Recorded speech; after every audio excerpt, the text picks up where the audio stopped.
Here we're going to explore the idea of a sampling distribution and what the central limit theorem has to do with it. So a distribution is just the shape of some graph. How is the data spread out? How is it clumped together?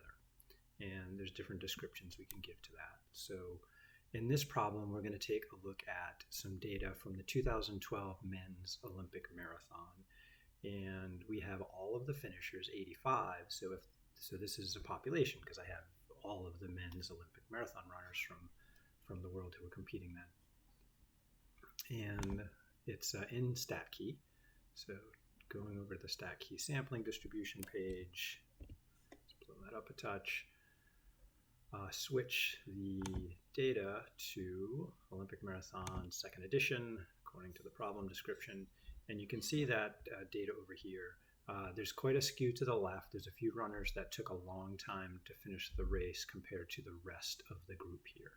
So this is all 85 runners, the population of Olympic marathon runners, men in that year 2012. If I then only grab 10 of them at a time, so choose sample size of size 10, and I just plot the average of those, so I could do that once and twice and 3 times, generating one sample at a time. Each time I grab a group of 10, I get a slightly different average time for that group because it's a different group of people from this group up here. And I can do that 10 times and another 10 times. I could do that 100 times. And again, each one of these dots is not an individual runner, but the average of 10 runners from the population.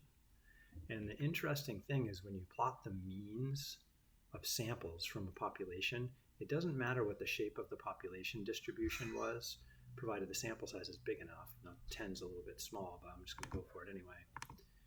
The more samples, in this case of size 10, you take, the more normal that distribution might look. So this is a relatively normal bell-shaped curve. There's a little bit of a skew to the left, and that's because there was a skew to the left in the original, or right, sorry, left, right, challenged, and the sample size is only 10.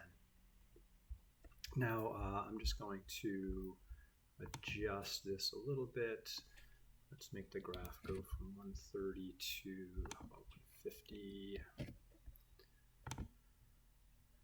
All right, so here's that distribution right here. And again, it's skewed slightly right. And standard error, all that is the standard deviation of this graph of this group of means. So I have 7,123 samples of size 10, just graphing the mean, and the standard deviation of this particular group of 7,000 sets of 10 runners, averages, I get a standard deviation of about 2.36.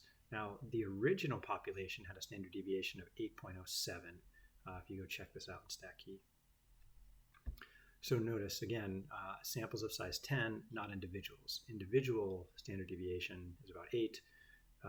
The average, for the average mean of 10 people, the standard deviation is about 2.36.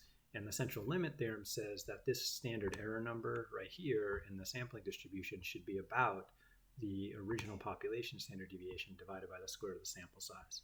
So if we just go check that on the calculator, take that 8.007 standard deviation from the population, divide by the SQRT square root of size 10, and I get about 2.5. And again, this is a simulation, so simulations will vary. This is about 2.36. So they're in the ballpark, 2.5, 2.4, they're close.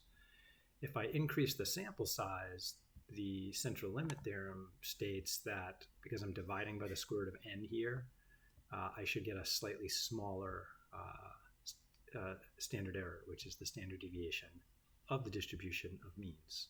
And that's what a sampling distribution is. So let's up this to, let's grab 30 people at a time from that population. And then again, we could generate one group of 30 and another group of 30. We could do 10 at a time. So every one of these dots is the average of a group of 30 runners randomly selected from the population here. And we want to do that thousands of times to get a distribution. Now notice we're still going on the x-axis from 130 to 150, but this is a much narrower spread. Now the spread is about 1.14 on average.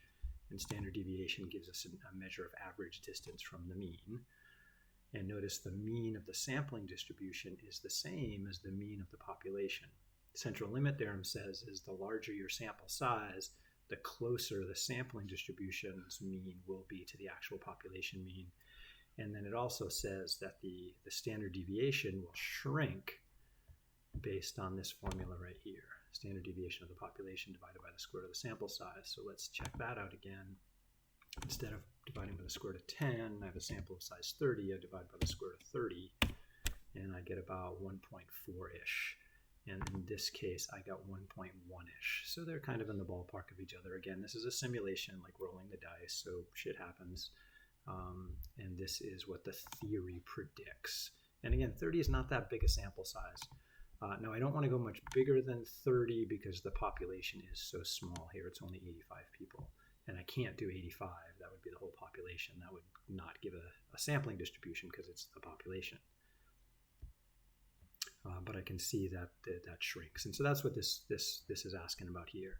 Just to try and distinguish between the standard deviation of a population, in this case 8.007, and then the standard deviation from the means of a bunch of samples of size 10. And I got about, that was like 1.46-ish if I remember right. Ooh, got it wrong. Let's see, what was that? Size 10. Oh, it was 2 point something, 2.46. The 1-ish was from the 30. This is size 10. So pay attention to the sample size there. Okay, that's a little better. And then the next question is very similar. We just switch the sample size. So now, same group of Olympic marathon runners, but now I get size 30.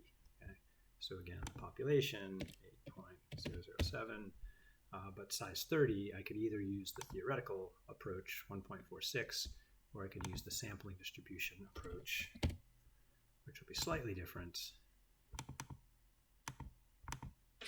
And the computer accounts for a little bit of that difference between simulation, which is kind of more real than the theory. 1.164-ish.